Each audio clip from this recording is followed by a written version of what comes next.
Assalamualaikum warahmatullahi wabarakatuh. Selamat siang Bapak dan Ibu.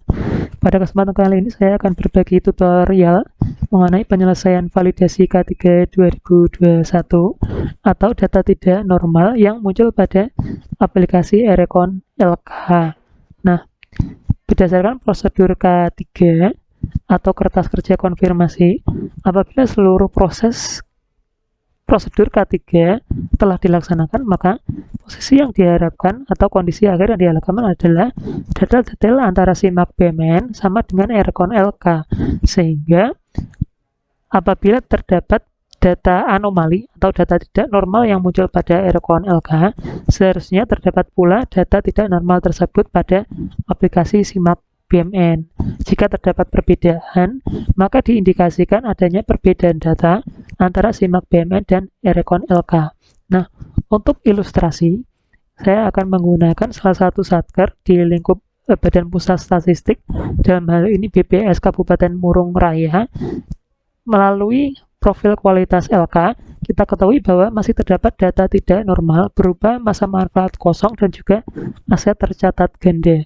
Kita lihat detailnya pada menu kertas kerja konfirmasi, kemudian daftar K3 2021, terdapat aset tercatat ganda sebanyak 304 NUP, sedangkan untuk masa manfaat kosong atau melebihi tabel, di sini ada 62 NUP.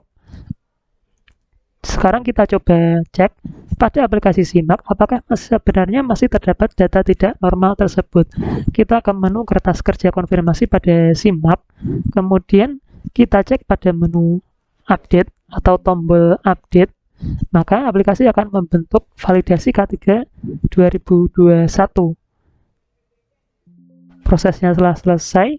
Nah, pada bagian validasi K3 2021, di sini sudah bersih, artinya sudah tidak terdapat data anomali pada SIMAK BMN, namun terdapat data anomali pada Erecon LK. Nah, dari sini kita dapat tarik kesimpulan bahwa ada perbedaan data antara SIMAK BMN dan Erecon LK. Apakah perbedaan itu tertangkap pada transaksi semu?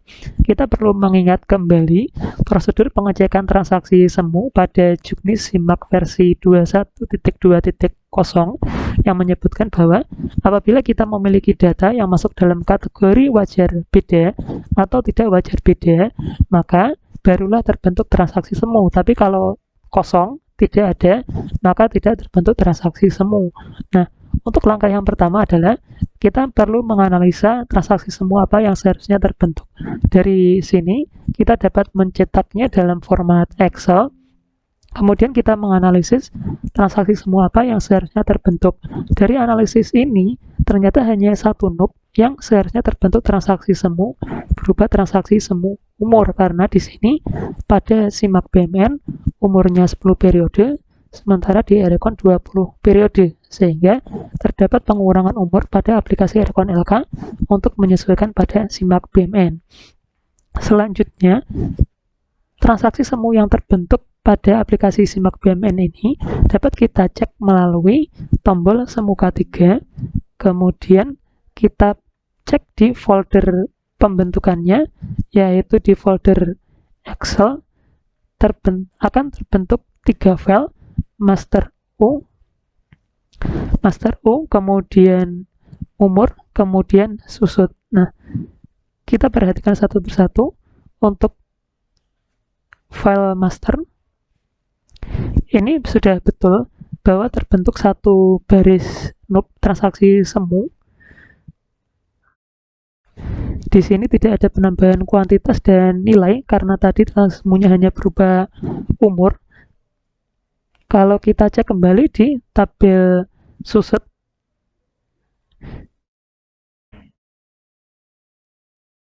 sudah betul tidak ada transaksi semu susut yang terbentuk. Kemudian untuk tabel umur atau umur, kita cek seharusnya di sini akan terbentuk transaksi semu berupa umur yang minus 10. Nah, di sini udah benar ya, berarti pembentukan transaksi semu oleh SIMAK sudah betul. Nah, sekarang kita akan memastikan apakah transaksi semu yang dibentuk oleh SIMAK ini sudah dikirim ke Saiba dan Saiba telah melakukan pengiriman transaksi semu ke Erecon dengan benar. Maka dari itu kita perlu membandingkan antara transaksi semu yang dibentuk SIMAP dengan transaksi semu yang diupload oleh Saiba ke Erecon LK. Caranya adalah setelah kita melakukan pengiriman data dari aplikasi SIMAP ke aplikasi Saiba, ketika proses selesai, kita dapat cek melalui folder BMN KPB 13, kemudian backup. Di sini nanti akan terdapat 3 file seperti tadi dalam bentuk TXT, tmaster UK3, tm susut K3, kemudian tm umur K3. Nah, kalau kita cek di sini, kita cek satu-satu tabel masternya. Ini bentukannya sama persis dengan yang Excel tadi, ada 1 baris saja. Kemudian untuk transaksi susut di sini sudah betul kosong. Kemudian untuk transaksi umurnya atau umur ini sudah betul ada 1 baris saja dengan pengurangan umur 10 periode. Nah, ini adalah 3 file yang dibentuk oleh aplikasi SIMAP BMN yang dikirimkan ke aplikasi Saiba. Sekarang kita cek apakah ADK yang dikirim atau diupload oleh aplikasi Saiba ke Erecon LK telah sesuai. Sebagai sampel, di sini ada ADK upload yang di-create oleh aplikasi Saiba. Kalau kita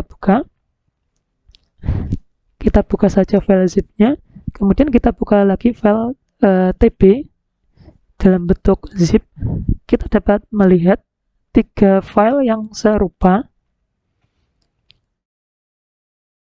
Nah, namun di sini sepertinya memiliki ukuran file yang sangat besar. Di sini ada 594 KB, 26 KB dan juga 24 KB. Kalau kita bandingkan dengan yang terbentuk atau yang dikirimkan oleh aplikasi SIMAP BMN, maka ini akan sangat jauh sekali perbedaannya. Di sini tmaster UK3-nya hanya 1 KB, kemudian tm susut 0, kemudian tm umurnya hanya 1 KB. Sementara di sini datanya sangat besar. Nah, untuk itu berarti ada indikasi pengiriman transaksi semu ke aplikasi Saiba kemudian ke Erecon itu tidak sempurna. Nah, yang perlu dilakukan adalah saat nanti melakukan pembatalan terima ADK K3, kemudian melakukan proses upload ADK K3 ulang ke SIMAP BMN, selanjutnya melakukan pengiriman ulang dari SIMAP BMN dan juga ke Erecon LK. Selanjutnya melakukan identifikasi atau pengecekan dengan cara yang tadi, memastikan pembentukan transaksi semu yang ada di SIMAP telah sama dengan pembentukan transaksi semu yang ada pada ADK yang akan diupload ke Erecon LK. Demikian Bapak Ibu, untuk memastikan tidak adanya selisih data antara aplikasi SIMAP BMN dan Erecon LK sehingga adanya data anomali pada aplikasi Erecon LK dapat diselesaikan sampai tuntas. Demikian disampaikan. Terima kasih. Assalamualaikum warahmatullahi wabarakatuh.